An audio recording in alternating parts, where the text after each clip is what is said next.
Hey biology students, coming at you today from a backyard to show you how to complete the first task for your species research project. So first thing I want to remind you of, if you haven't yet signed up for a species, there's a few of you who still haven't, make sure you go down to that sign up sheet and type your name in. If there's a species or an animal or a plant that is not on the list that you're really interested in, just send me an email and I can add it to the list for you. I will repost that so it's not so far down the feed, but what the project is going to look like is over the next 2 months, pretty much the rest of the school year, you're going to be researching this species each week with a different task to learn something new about it. And each of the weeks, your task will correlate or relate to what we're learning that week. And so it's just going to be kind of piece by piece, learning one thing at a time. And then at the very end of each unit, your main final project and test is to put together a presentation about those things. So this week's task is going to be about identifying and classifying your species. So I'm going to share my screen and go ahead and go to your slides for the week. So I'll start with the slides. I'm going to present them. Go back a few. So this is where it starts on this slide here, species project task of the week. What this task is all about is how we classify living things.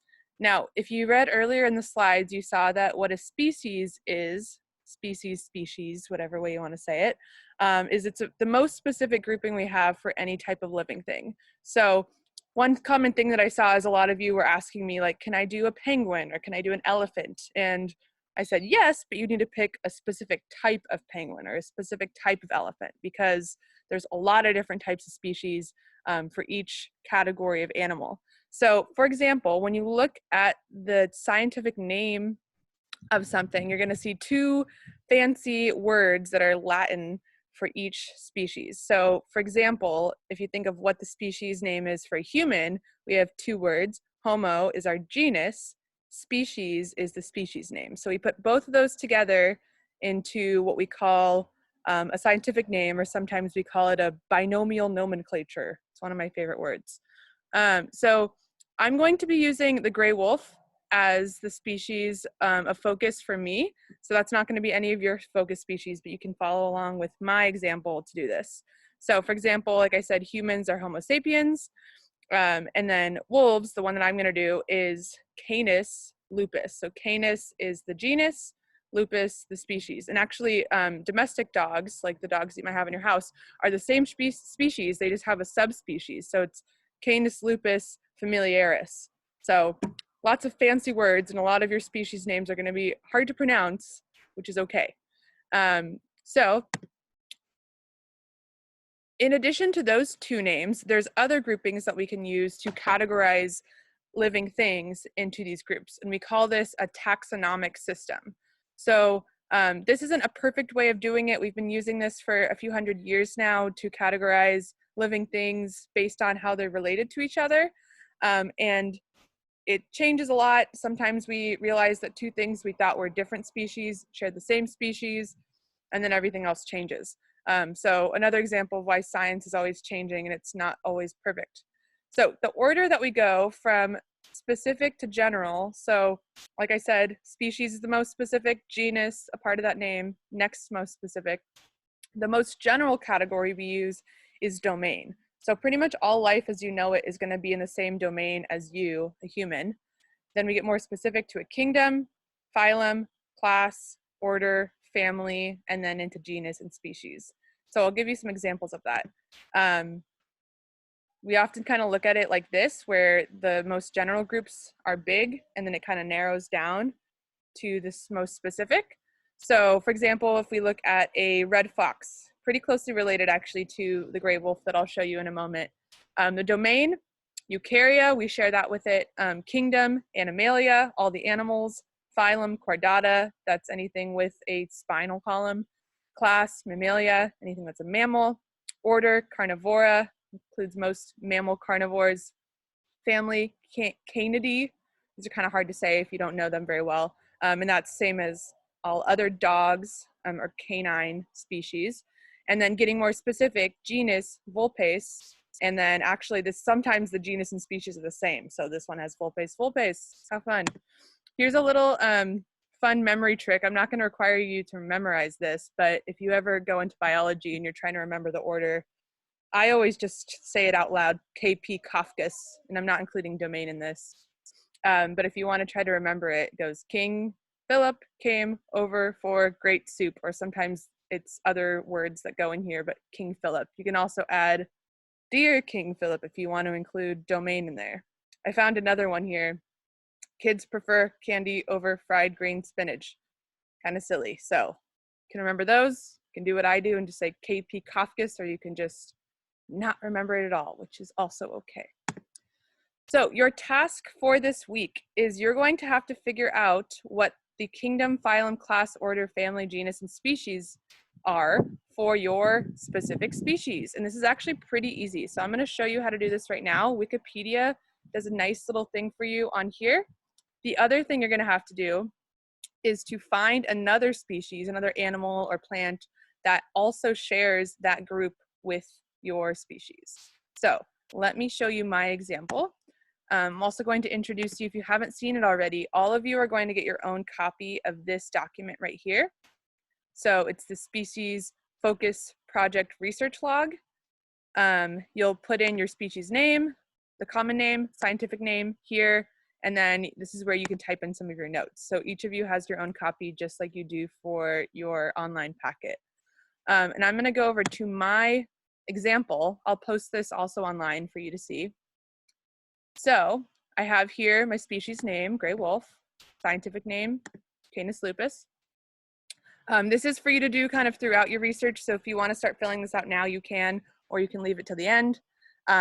Just some other basic information about your species.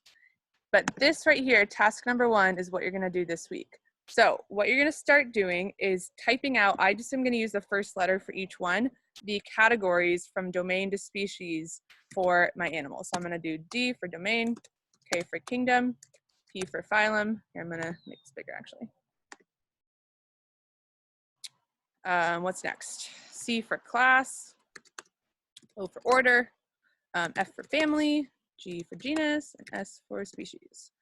And then I'm going to do a quick Wikipedia search or just a Google search. So I'm going to type in gray wolf, and most likely the first or one of the top things you'll find is the Wikipedia page.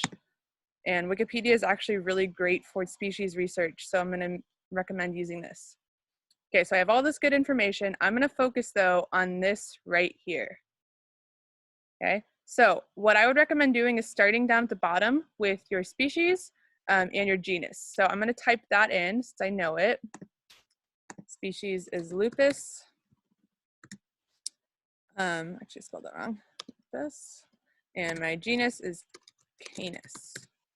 Okay, for everything that's higher up than species, what I want you to do is to find one other species, animal, plant, whatever you're doing, that also fits into that category so that you can go in and, sorry, I can't reach this because I'm just blocking it. So that you can find out what other things relate to it. So I'm going to click on the genus Canis and see what other types of things fit into this. And I'm seeing that coyotes, African golden wolves, Ethiopian wolves, jackals are some other things. So I'm going to choose a coyote because I know that one pretty well is a part of that genus. Next, family. And so if you're following it, it should still be the same. There might be some extra little things here like tribe, subfamily, but just stick to the ones that I have. So next family is Canidae.